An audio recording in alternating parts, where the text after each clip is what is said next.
All right. Welcome, everyone. Thank you so much for coming tonight. We are super excited to have Christine with us again tonight. Last week, she did a workshop for our adults, and this week she's doing a similar workshop for our teens. And I'm going to go ahead and be quiet and let Christine tell us about herself and what she's going to talk about tonight and jump right in. Please remember to keep yourself muted unless she asks you to unmute so that other noises around you stay at a minimum. Be prepared to have conversation. She will ask questions, and it is a lot easier if you answer instead of just sit there and stare at us. Please make sure to keep your cameras on so that we can have those conversations, and I'm going to hand it on over to Christine. Thank you so much for being here tonight with us. Thank you, Sandy. Hey guys, how are we doing? Sort of already answered that. Doing okay. Yes, the thumbs up.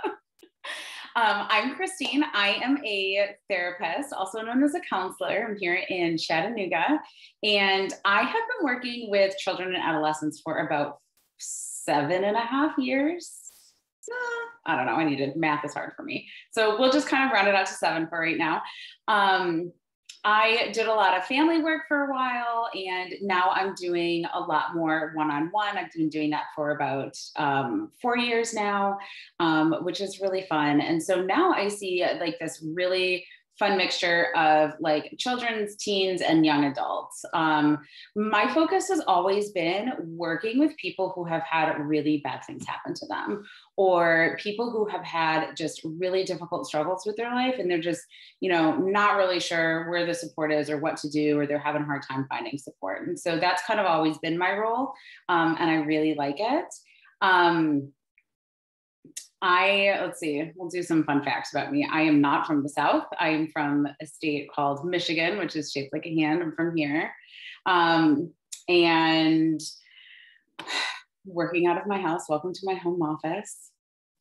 So yeah, okay. So we're just gonna jump right in. So this is a challenge. I've not done this presentation with teens over video before, which is why I was like, we're totally going to be talking at some point.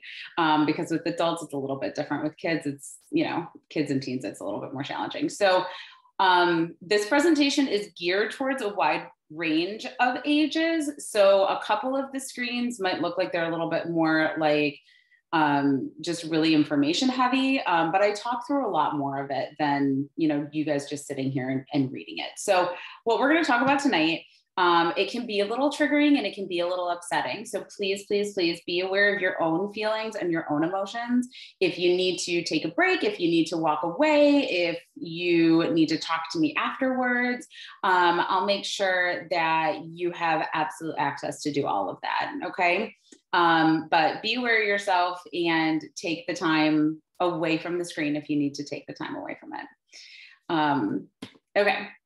I'll go back to this one. So what we're going to talk about is bad things that can derail our own brain development, which sounds really heavy, and it kind of is. I'm not going to sugarcoat things, but what's really cool is we're going to learn a lot about the brain and how cool the brain can actually be, and what your brain has been doing for you since really, really early on, and what your brain is going to continue to do over time. And the idea behind that is that if we can understand where we come from, and if we can understand the science behind what it is that our brain is doing for us, and understand how really big negative things can impact us, but also big positive things can impact us, then we can choose to do different things going forward. Does that make sense? Cool. If you guys have any questions at all or anything, please unmute yourself and interrupt me. Because I'm sharing my screen, I can't really see the chat box, and I'm more than willing to just be interrupted. So the idea behind this presentation was for the state of Tennessee to get information out into the community. So I've done this presentation for about 5 years or so, and I am a huge knowledge is power person, and that's where this presentation was built upon, was getting this information out here. So I've done it to big groups. I've done it to small groups. I've given it to my parents and my sister in the car once over Christmas. I'm giving it to you guys. You guys can then take this information and run with it and be like, hey, I learned this super cool fun fact from this super cool therapist, and this is what it is. And if you want to find out more, this is how you can get information. So you guys are now going to be information keepers and sharers and gatherers, which is really kind of a cool role too. So let us take a step back and talk about the brain. When you guys build a house, what is the first thing that you build? The foundation. The foundation. Absolutely. And if you build a really strong foundation, then your house is going to be built very strong and supportive, right? If you build a weak foundation, then your house is more likely to fall down, right? So we want to build the strongest foundation that we can possibly build. Side note, there's going to be some fun videos in here too. So you don't have to just hear me talking. So as our brain begins to grow, which we'll talk about when that starts in a second, as our brain begins to grow, that is starting to build our foundation. And then as we continue to grow and learn over time, our foundation is continuing to be built. And then at some point, our foundation is established. And then we've got the rest of the structure of the house of our brain that's being built. So who knows when brain development begins? Any guesses? There are no wrong answers. Well, okay, this is a question that there are actually some wrong answers, but we don't know until we ask, right? From birth. From birth. Could you maybe like nail that down a little bit more? So like what time at birth? Like the minute the baby comes out birth or before or after? Like probably before, but maybe after. I have no idea. Yeah, no, you're on the right track. Yeah. Anybody else? I would guess around a month or two into conception. That is such a smart answer. You're a heck of a lot closer. Anybody else want to take a stab at it? Okay, hold on one second. I'm going to see if I can't change this a little bit. That's better. No, wait, that's not everybody. Okay. Okay, now I can see everybody. Okay, you guys can either do a thumbs up or thumbs down. Who knows what conception is? Katie mentioned it. No, nobody. Okay, some people yes, some people no. Okay, so we're not going to spend too long on this because this is going to be a conversation between you guys and your parents or the school or whatever class that you take. But conception means that the cells that create the baby are starting to divide. So you have a sperm cell and an egg cell, right? And those two need to find each other and get together. And if they are a perfect match, then they start to divide. So the minute that the sperm and the egg get together, that is when the cells start to divide, and that is conception. Does that make sense for everybody without giving too much away? Cool. Okay, great. So brain development starts at conception. So the minute that the sperm and egg get together and start to divide, that is when brain development begins. So if you think about it, anything that happens to that mom when she's pregnant with that baby starts to affect how your brain has developed over time. There's another piece of this puzzle too. Whatever your mom or your birth mom or your birth dad has experienced in their lives, positive, negative, or in between, that affects their genetic makeup, their genes, which is presented in the cells. So that kind of shows up to the cells. So when the cells get together, you know, you're half of birth mom, half of birth dad, right? So anything that they experience affects how their cells are built, which then also affects your brain development. That makes sense so far? Cool. So over time, whatever, again, that mom experiences continues to affect your brain development. And then birth happens, baby comes out, enters the world, boom, everything is brand new. You are not born knowing like that the color in the sky is blue. You're not born knowing, you know, what shapes are or colors are. Those are all things that you have to learn. So a lot of what we experience is nature, which is that genetic material coming in and influencing how we think and interact.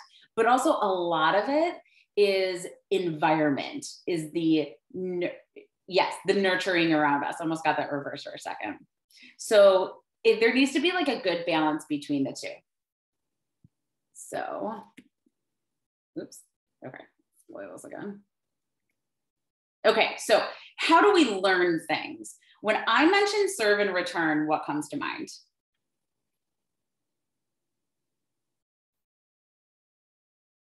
Anything at all. Doesn't have to be with kids. To be completely honest, a boomerang. I'm sorry, could you say that again one more time? To be completely honest, a boomerang is the first thing that comes to mind. That's really good. Okay, yeah, I can totally see that. Anybody else? I think of treat others how you want to be treated. Oh my gosh, this is so good. Yes. I always get sports references like boomerang is like sort of sporty, is like tennis or ping pong or anything else. So like, yes, all of those things, including tennis. Treat others how you want to be treated. That's so beautiful and so true when it comes to this. So you are serving somebody an interaction and then you're expecting to get that in return, in essence. And as an infant, that's what we're looking for too. So who's been, just to raise a hand, who's been around babies before? Yeah, okay. So you guys know when a baby cries, not only is it super loud and kind of annoying, but the parents come in and they're like, oh, I bet you I know exactly why this baby is crying. They probably need to get fed, right? And you're looking at them like you're crazy, like this baby has been crying all day and you've been giving it different things. Well, that baby has learned that if I cry this certain way, I'm going to get fed. Or if I cry this other way, I'm going to be able to go down for a nap. So that's entirely true. Babies have different cries. They learn that when I serve my parent or guardian with this certain cry, they are going to return back to me what I need. And there's a couple really key important things about this is safety and support. So if that baby starts crying and is not getting what they need in return, then they're going to learn pretty quickly, well, I'm not going to get what I need from these guys over here. So I'm going to try these guys over here. Well, if a baby continually doesn't get their needs met, then they're going to learn maybe that the world is unsafe, that they can't rely upon other people. So even though those are really complex, big thoughts that like you and I can have, those are still feelings that babies can have too. When you're really, really young, we'll say maybe ages 2 or 4 and younger, things become until you start kind of learning a little bit more about the world and how you interact with the world, things are very, very serious and very literal in little babies' minds because they don't have the complex thought process that you guys and I have. What they have is, if this doesn't happen, I will die. If I don't get fed, I will die. If I don't go to sleep, I will die. If I don't get hugged, I will die. Because they're not able to really make that difference between mom is really busy right now or grandpa's really busy right now, so I can't get my needs met. I just need to wait a little bit. So that can cause a lot of stress. Stress is kind of what drives a lot of our learning behavior. So just skip right over that. Okay, so that's a really good segue into stress. You guys with me still? Any questions so far? No? Okay, cool. Who gets stressed out? Everybody's hand should be going up right now. Everybody gets stressed out. Let's see here. Okay. We don't have videos until later, so that's good. Okay. There are 3 different types of stress that we can experience, which we're going to talk about in a minute. But before we get to that, we're going to talk about how our bodies react to stress. So when you get stressed out, what do you guys do? What do you start noticing that your bodies are doing?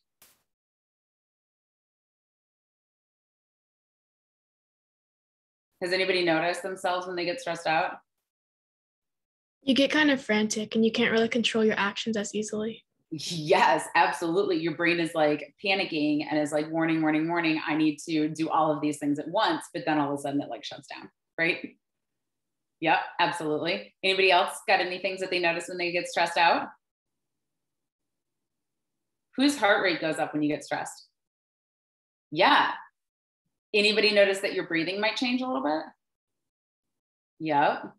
Who has to go to the bathroom when they get stressed out? I'm I'm the only one, seriously. Okay, stress can cause a lot of things. All of those things, plus like a million others that we haven't even mentioned, that is our body sending signals to our brain and our brain sending signals to our body saying, we're stressed out. We need to get ready for action. We need to get ready to start going into problem solving and life-saving mode, because our brains, for as smart and as cool as they actually are, they get really lazy and really simple. And so there's a part of our brain where all of our like functioning that we don't have to think about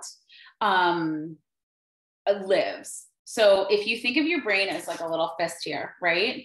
So this is like your big brain, and then this is your brain stem, and then this is like your spinal cord right here. So the part that's like automatic in your brain, that's in your brain stem right here. And by automatic, I mean, those are all of the things that you don't have to think about. So your heart beating and your breathing, or your nervous system or your digestion system, that stuff happens automatically in your body, right?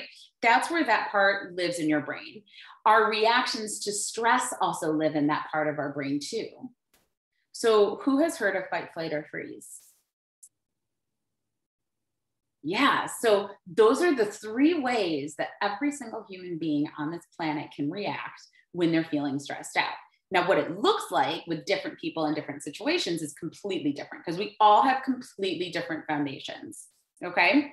So a few things to keep in mind as we start getting into the big bad stress kind of part of this is that we've got 3 different types of stress. We've got 3 different stress reactions, which we'll talk about when we talk about stress. And then we've got the question of safety. When we feel stressed out, no matter what it is, even if it's just a mistake that we made on a test, our brain is thinking that we are unsafe, whether it's physically unsafe or emotionally unsafe. You guys with me? Does that make sense? Okay, cool. All right. So positive stress. This is the good stress. This is a lot of the stress that we learn from. So things like the first day of school, or getting a vaccine, short-term stressors that we can kind of like draw upon our past memories and past experiences if we need to learn to do things differently, or new situations that we know might not be life-threatening. Does anybody else have any different examples? No, that's cool. That's totally fine. Learning how to drive a car is one. Making a new friend might be another one. Starting a new job, that's one. So again, like short-term things that we're using a lot of our different skills for. So what you're looking at on the screen, if you're focusing on positive stress, at the very bottom of that graph is our baseline, okay? So that's our foundation. And what happens when it goes up like that, that's our brain and our body spiking up. So we're recognizing a stressful situation, your body is starting to react, and your brain is starting to get ready for fight, flight, or freeze mode. And so at the very top of that peak, that's when one side of your brain talks to the other side of your brain. And we're like, hold on a second, guys. I think we've been in a situation like this before. We're going to try to use whatever skills that we've learned, and we're going to try to calm down from there. And you know what? It works, because you're smart people and your brain is really smart and it wants to protect you, not curse you. So art starts to go down. Now, what you see, those little spikes, those are all learning experiences. So nothing is ever stable, okay? We can talk about that globally. We can talk about that with you individually. We can talk about that with your foundation here. Nothing is ever stable. Nothing ever stays the same. You are not the same person today that you were yesterday, and you're definitely not the same person right now that you were, let's see, 20 minutes ago when we started this, because you know more now. Your brain is starting to make connections more now. So you're different now than you even were 20 minutes ago. Nothing stays the same. Everything constantly moves, which is great because it opens up for more learning experiences. So does everybody understand what positive stress is? Any questions about positive stress? Awesome. Okay. Tolerable stress. Tolerable stress is more challenging, okay? This is the one that I'm going to stay on a little bit longer just because it's the one that more of us are more familiar with. Tolerable stress are longer term stressors or bigger stressors that we experience that may be more difficult for us to problem solve on the fly. So the example that we always used in tolerable stress is losing somebody that's very close to you. And what ends up happening is our brain and our body spikes up. Our brain is like, okay, I know about this. We're going to try to calm down. And so what you see, those peaks afterwards, that's you calming down and then being triggered. Triggered means that you have a reminder of that stressful, tolerable, stressful event, that loss of a loved one. You remember them, or something happens, or there was an event. It could be 5 minutes, 5 days, 5 years from that passing, but you're triggered, you're reminded of them. And so your brain and your body spike up again. Over time, the idea is that you start to calm down a little bit. And that stressor starts to not be as big and bad as impactful. Now, again, this is all based on our own foundations. So some people might not be able to get over that loss as quickly or in the same way as other people do. So before we go into toxic stress, I want to stay on tolerable stress, and I want us to define what fight, flight, or freeze is, okay? So by like clear definition, fighting is like fighting your way out of things, right? Fleeing is usually running away, and freezing is freezing. You're standing there and you don't know what to do, okay?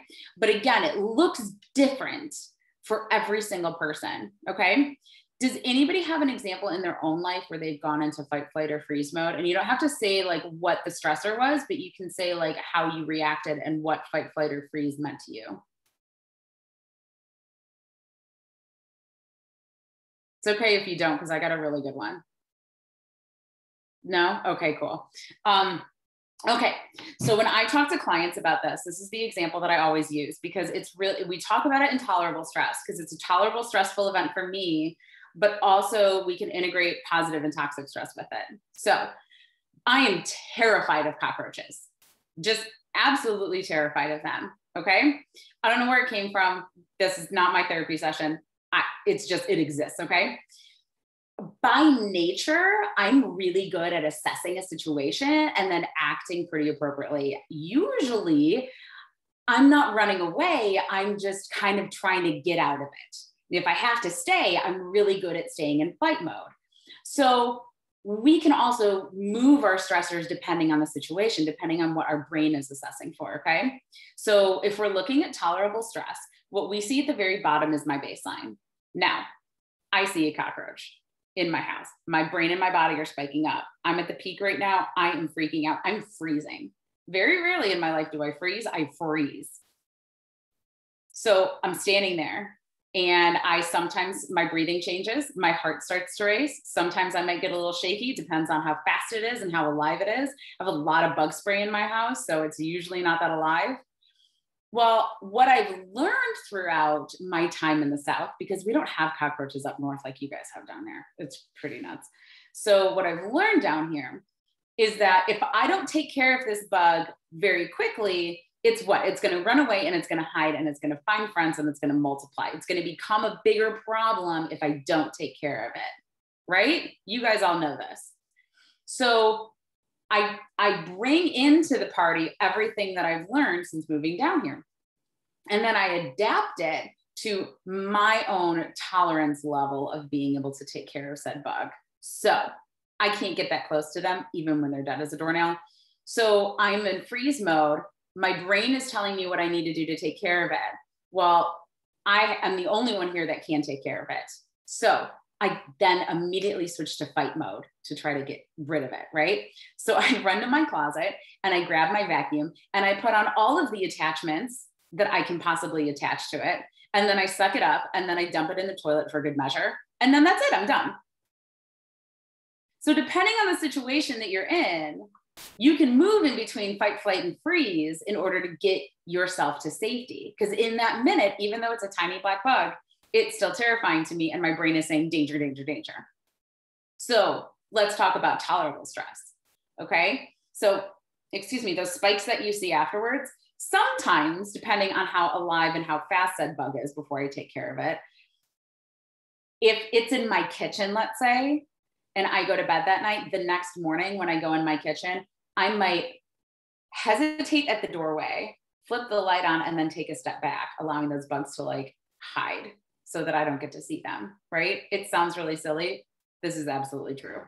Sometimes something else that I'll do is if I'm really tired and this has been around the time that I've seen a bug in my house and I'm in the kitchen cooking, because kitchen's usually where I see them. I'm in the kitchen and I'm cooking. Out of the corner of my eye, I think I might see something black on the wall, and I'll turn around. Nothing is there. Nothing is there. But that's my brain telling me that I was very recently in a really stressful situation. So I need to be on the lookout to make sure that I'm staying safe. Eventually, as time goes on, so it's been a couple of days to a couple of weeks after the bug, I'm more further down on that graph. I'm not worrying as much. I'm not accidentally seeing things out of the corner of my eye. I'm not, being really hesitant at the door. I will still scan a room before I come into it if there's been a bug in it, but I'm not nearly that same level as I was before. So that's tolerable stress. That's also fight, flight, or freeze. Does that make sense to you guys? Any questions? Okay, cool. So let's talk about toxic stress. Toxic stress is the big stress that can really make a long-term, lifelong impact on us. And that's what's going to end up being the focus for us for almost the rest of this presentation, okay? So again, take care of yourself. If you need to, just put me on mute or take a break or something. So things that cause toxic stress: being physically abused, emotionally abused, being made to feel like you're not important or special, witnessing violence, being in a really unsafe neighborhood, experiencing racism or religious violence, being sexually abused. Any of those things, plus a million more that I haven't mentioned, can cause toxic stress based on what our baseline is, okay? And what happens here is our brain spikes up to try to keep us safe, and then it tries to calm down. But if something else happens, or if the same thing happens at a different time, our brain is like, whoa, we can't calm down yet. We're still unsafe. So then your brain spikes back up again and goes into protection mode, right? So what happens if it keeps going on and on and on? If you knew that you would be hit at 9 a.m. every Tuesday morning by somebody who is supposed to be taking care of you, then your brain is going to adapt to that really quickly, and you're going to be able to keep yourself pretty safe, right? But it doesn't ever happen that way. It's really unpredictable. So then we've created this really stressful environment where you never know when the bad thing is going to happen, or you never know when you're going to get in a car accident, or you're never going to know when you're in a bank and it's going to be robbed. You never know when you might be screamed at or yelled at. All of those things then create a toxic stress environment. Eventually your brain, because remember, it's smart, but it's all super lazy. It wants to keep you safe, and that's all it wants to do. Eventually your brain is going to be, forget this. I am sick and tired of trying to calm down. Every single time we try to calm Christine down, something really serious happens and we are not safe. So you know what's going to be easier? I'm just going to stay in fight, flight, or freeze mode all day, every day, because that's safer. Right? So now you're sitting in school and you're trying to focus and listen to the teacher, and you can't focus and listen because you constantly hear something in the background that might be stressful to you, among other things. So that's where it can be really bad. Any questions? You guys doing okay? No? Okay.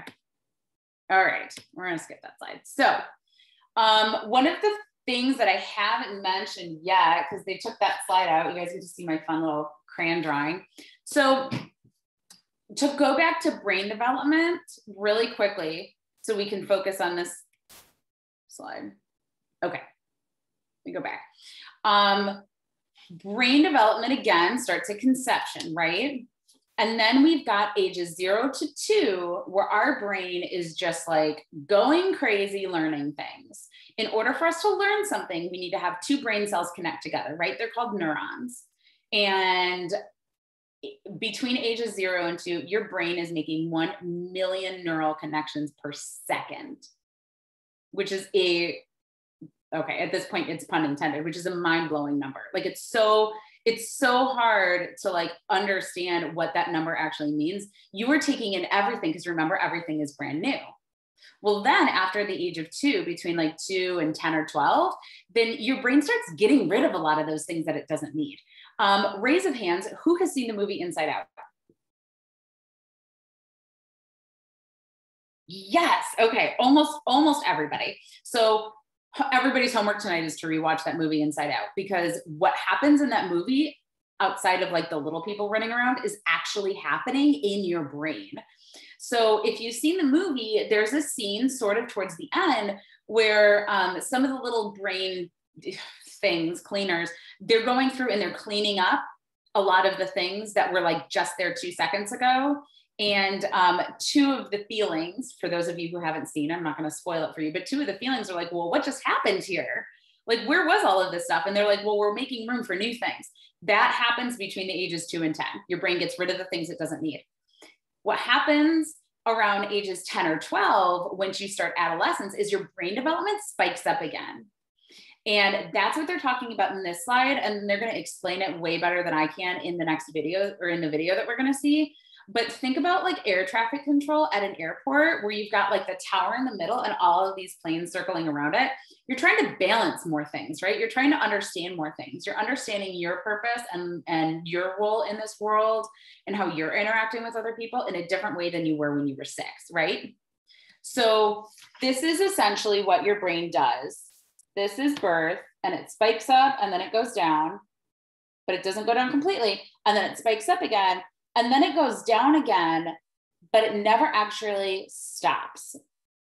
So there's a number down there that you guys might not be able to read, that you're probably going to be really disappointed in me when I say it. But adolescence technically doesn't end until you're 24 years old. Sorry, guys. Sorry, not sorry. Because I mean, you really need that extra time to continue to learn and grow and understand things. So your brain development at age 24 drops down. I mean, it's not like once you turn 24, all of a sudden it's dropped, right? But over time, it drops down a little bit, and then it just kind of stabilizes. But it never, ever, ever stops developing. So you can be 86 years old and learn something new, because you're going to still have neurons in your brain that are going to be connecting, which is super cool. So you never, ever, ever you can never stop learning things unless you choose to stop learning things, which is another issue though, right? Okay, we're gonna take a break from me talking. We're gonna watch this fun video. Yeah, maybe.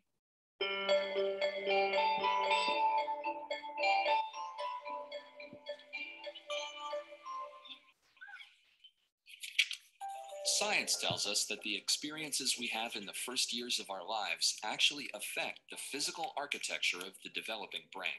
This means that brains aren't just born, they're also built over time based on our experiences.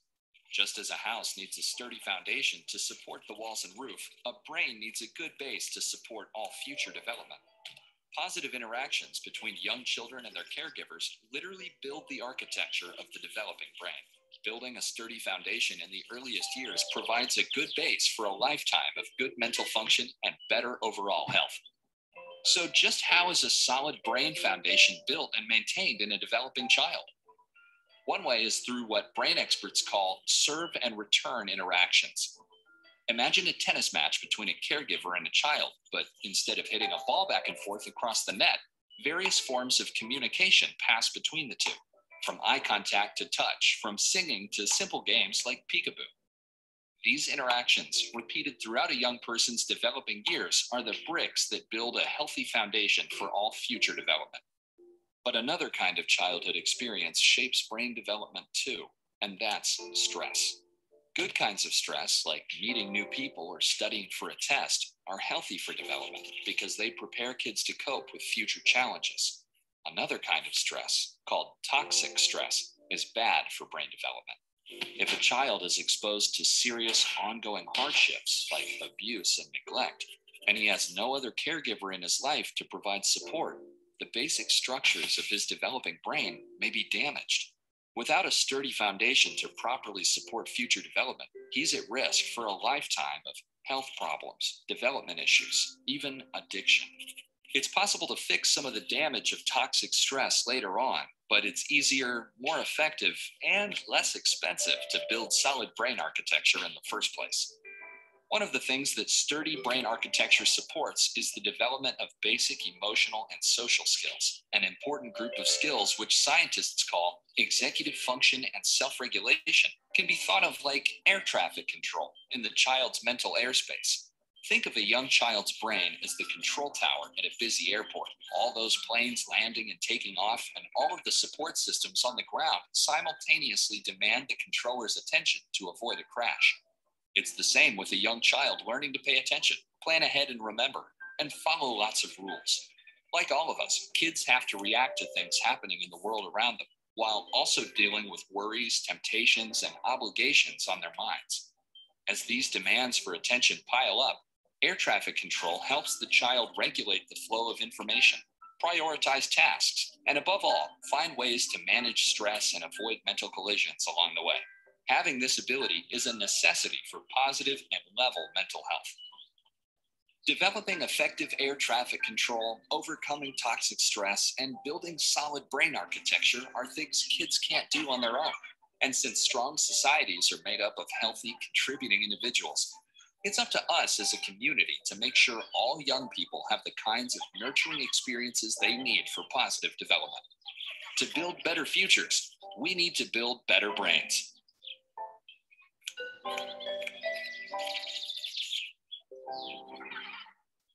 Okay, it was like a fun little summary of things. Okay, questions, comments, feelings? No? Okay, cool. So now we're going to talk about those average childhood experiences that they briefly mentioned. One of the things that I want to make very, very clear going into this portion is I want to reiterate the things that influence brain development, right? So you've got genetics from the past that influence brain development. That is not anything that you guys have any control over, right? And then the other thing that influences brain development is all of the things that birth parents and birth families go through, okay? When you're a kid, when you're a teen, when you're an adolescent, well, that's the same thing. When you're under the age of 18, let's say, okay, because that's the legal age of being an adult here, you are not responsible for anything that your parents or caregivers have done. Okay. So these are all things that you guys might have experienced on some level, or you might have a lot of friends or other family members that you've experienced, but it is not their fault that you've experienced these things or that they've experienced these things. But these are all things that unfortunately you now have to deal with. And there's significant amount of help out there to deal with it. Okay. So you don't ever have to go through any of this stuff alone. So we're going to talk about average childhood experiences. Okay. So in the 90s, a big insurance company wanted to know more about the people that they were serving. And so they did this study, and it wasn't that great of a study, okay, but they did this research study, and they found out overwhelmingly that so many people had these 10 things, or had like 4 out of these 10, or 1 or 2 out of these 10.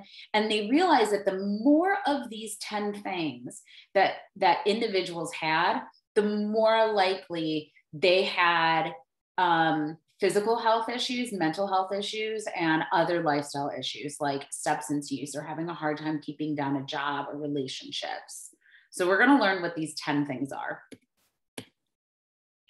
in a fun video.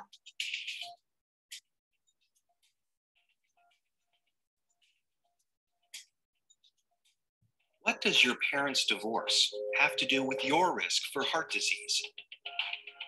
If your mother had a drinking problem when you were growing up, are you more likely to suffer from depression as an adult? Here's what you should know about ACEs. ACEs stand for Adverse Childhood Experiences, extremely stressful events that can happen to a child growing up. Some experiences are so stressful that they can alter brain development, as well as the immune system, increasing the risk of lifelong health and social problems in adulthood.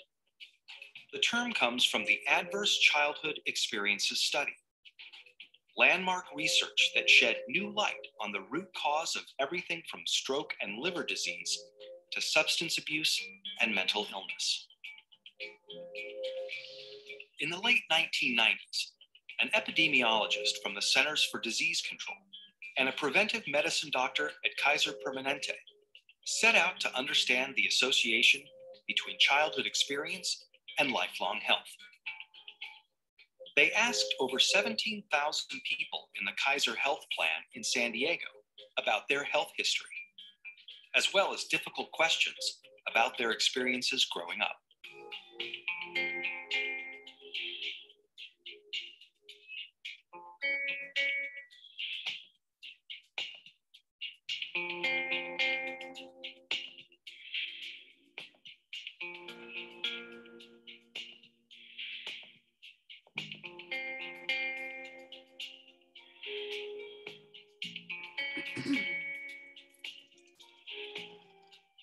Anda and Felitti tallied up 10 different kinds of adversity in this largely middle-class and college-educated population.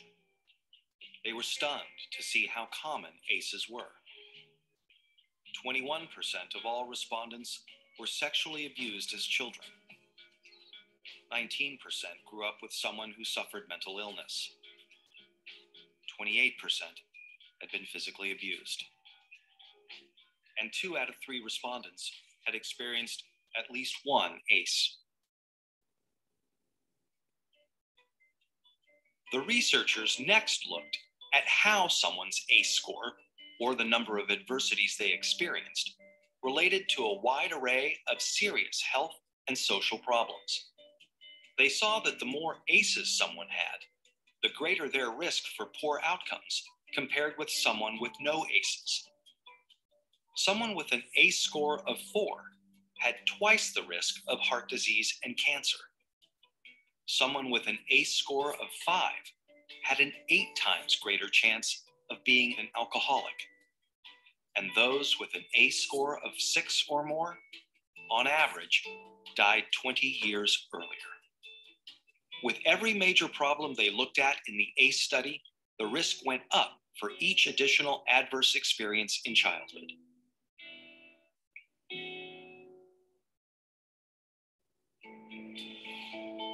As Dr. Robert Anda says, what's predictable is preventable. It's important to remember that ACEs are not destiny. ACEs are a tool for understanding the health of a population as a whole.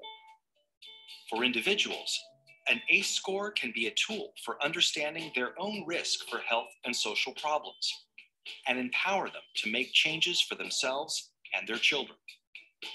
ACEs tend to get passed down from generation to generation and are common across all income levels, races, and cultures. But increasingly, people of all different professions and backgrounds are coming together to discuss how ACEs affect their communities. They're finding new ways to treat and prevent ACEs. Many doctors are starting to screen their patients for ACEs as part of their medical history. More schools are becoming trauma-informed, considering the source of problem behavior when disciplining their students, instead of immediately suspending or expelling them. To learn more about interrupting the cycle of adversity and improving health and well-being for the next generation, please visit kpjrfilms.co. So the idea is that these 10 things happen before you turn 18, okay?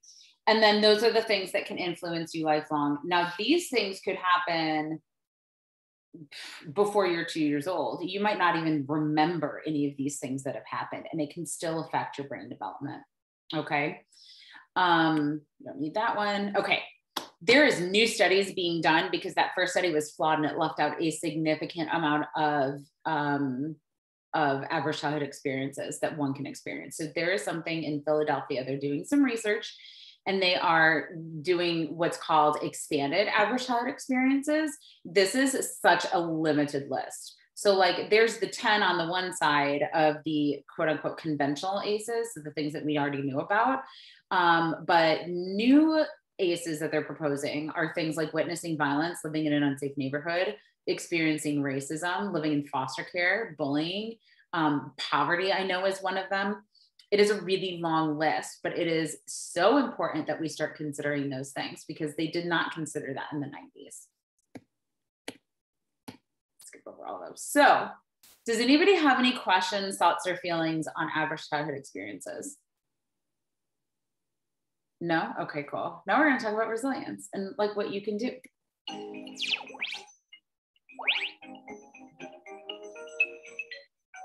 You can think of child development as a scale that has two sides. A child's scale is placed in a community and has spaces on either side where experiences and environmental influences stack up over the course of development. One side gets stacked with negative factors like stress, violence, and neglect, while the other side gets loaded with positive factors like supportive relationships, skill-building opportunities, and community resources. In the same way that the weight on a teeter-totter affects the direction it tips, the factors that a child is exposed to affect how they turn out, the outcomes of their development. But the way the scale tips and the outcomes a child experiences are also a function of the position of the scale's fulcrum, which is like the genetic makeup of the child. The position of the fulcrum affects how the scale responds to factors that get stacked on either side and how easily it tips. We know that fulcrums start in different places for different children, and that this genetic starting point is an important factor in how a child responds to experiences and how they turn out. We also know that the position of the fulcrum isn't fixed. It's a sliding set point. Over time, the things that load and tip the scale can actually shift the position of the fulcrum. There are points in human development when this fulcrum is easier to shift. During these shiftable periods, our biology can be changed, making us more or less able to withstand negative weight that gets stacked on the scale. One of these shiftable periods is early childhood, and another is adolescence. That's why it's so important to make sure that children have positive experiences, especially early on, and to continue positive supports throughout development. By providing positive experiences during these sensitive periods of development and offloading negative weight, we can shift the fulcrum, making children more able to bear the weight of negative experiences later on, making them more resilient. So resilience isn't just about individual children. It's about the environments and experiences that get stacked on the resilience scale. Resilient societies are those that figure out how to stack more positives than negatives onto the children who will become workers and citizens.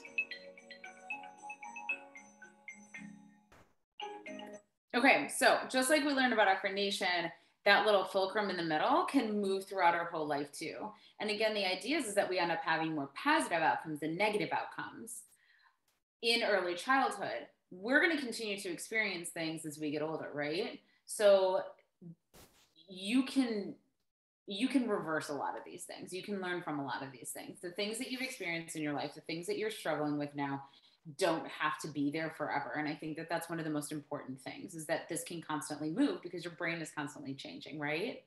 We just need to help you find out like who are the right people to get help from. So I don't like any of these. Okay. So ignore what's on the screen. Okay. So who are people in your lives now? This is the end anyway. Who are the people in your lives now that you can go to if you're struggling with something? My parents. Your parents. Who else? Teachers. Our priest. Yep. Okay. Anybody else? My brother. Your brother. Good. Anybody else? Who has a teacher at school? Yeah, right. Everybody. Your teachers. Who's had a babysitter before? Yep. Aunts, uncles, cousins, grandparents, your friendly neighborhood therapist. Any adult that you encounter that you know that you've learned can be safe, they are people that you can go to when you're struggling. Law enforcement, emergency response teams, if they're safe people to you, then you can trust them. And the whole idea behind all of this is this last screen up here, is to stop turning around to people and saying, oh my gosh, what is wrong with you? Why can't you do this? Why can't you do that?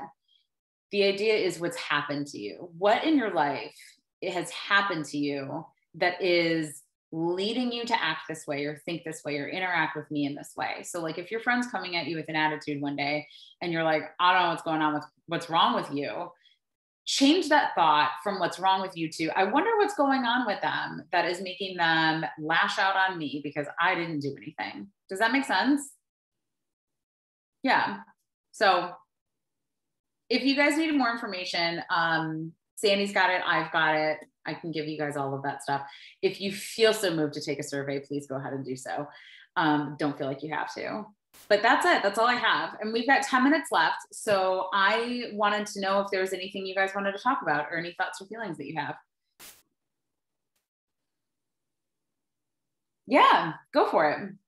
Okay, so I've like thought of the possibility of being like a counselor and a therapist for young teens when I'm older, and I was wondering like how to like know if I want to actually do that. Oh, that is a good question. Hold on a second. I'm trying to get rid of this thing. It's whatever. I'll deal with it later. That is such a good question. How do you know if you want to be a helper, if you want to, or if you want to be a counselor? So I tell people I got really lucky. I knew that I wanted to be a counselor when I took one class in graduate school or in undergrad. But when I went to graduate school, I wanted to talk to dolphins and be a marine biologist and like be that person, seriously. And then I started to change my mind based on the classes that I had. So I really just kind of like allowed all of my experiences to come together, and I trusted my gut. So I took a class called Abnormal Psychology when I was in undergrad, and that changed everything for me. And I was like, this is what I knew it. Like, I just need to be a counselor. I need to be a therapist. So if you feel like you've got the heart for helping people, then talk to counselors, talk to therapists, go to a counselor or therapist if you want, like just to kind of like help understand yourself a little bit better and help understand what it means to do the job. And then when you go to school, one of the best pieces of advice I've ever had is when you go to school, go in with the intention of knowing what it is you might want to do, but allow yourself to be open to other experiences too. Okay. So if we, oh, sorry, did that answer your question? Yeah. Yeah. Okay, cool.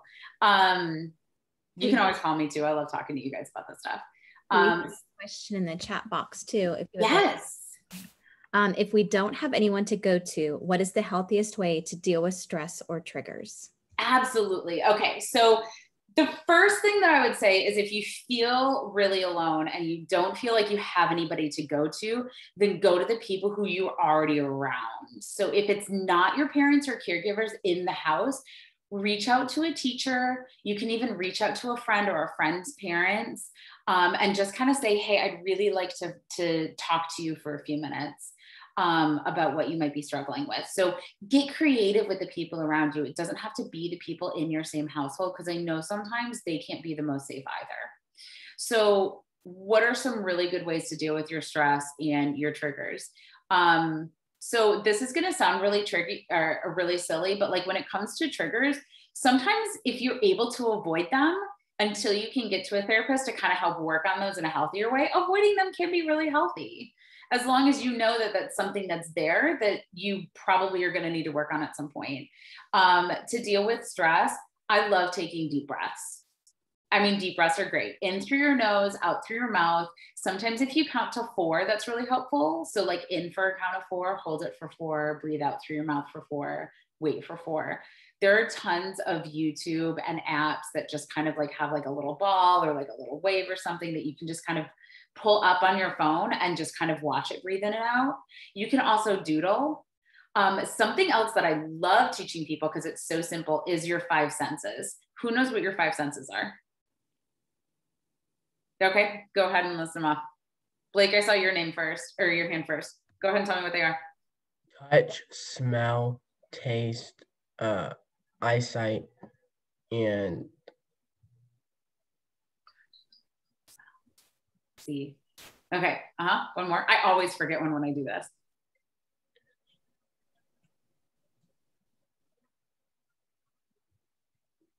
sound. Yes, hearing, Yeah. absolutely. So focus on your 5 senses. When you're starting to feel really stressed out and you're noticing what your body is doing, refocus on your 5 senses. And you can do this in any way that you want. You can pick one of them and then you can list them out. You can be sitting in class and look down at the ground and just start counting the tiles. You can Go through each one of them one by one. What are 5 things that you see? What are 4 things that you smell? What are 3 things that you touch? What are 2 things that you taste and 1 thing that you hear, or in any order that you want? You can integrate numbers into that, like I just did, or you can just start counting things. Colors is a really fun one. Shapes is another good one. So refocusing on something that is not the stressful thing. And that can give you enough space to kind of distract yourself so that when you come back to the thing that's stressful, like a test at school or a loud noise, you can go back to it in a more calm mind. Was that helpful?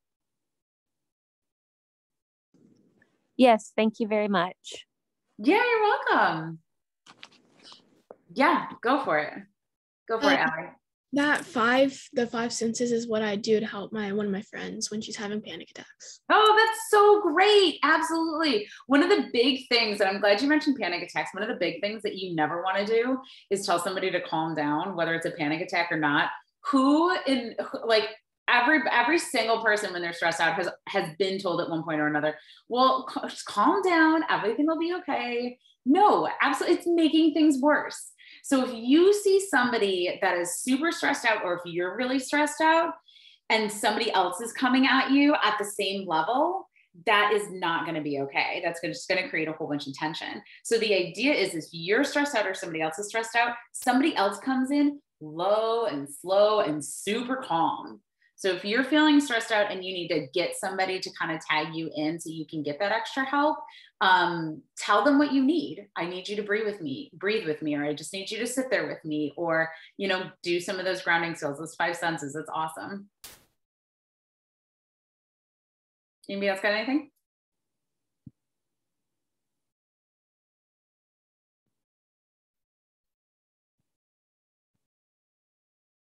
No? Okay, cool.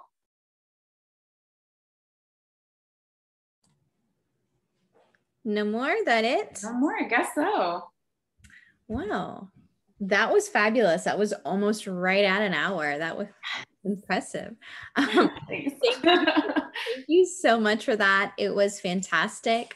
I hope that everyone learned something. And if there is anything that you have questions about later, maybe you think of it after we end this call. I know that Christine would be more than happy to answer any questions that you filter through me. I can get them to her. So don't hesitate to reach out. And if there aren't any more questions, I'm going to go ahead and let everyone go. Have a good night, guys. Thank you. You have a good night as well. Bye, everyone.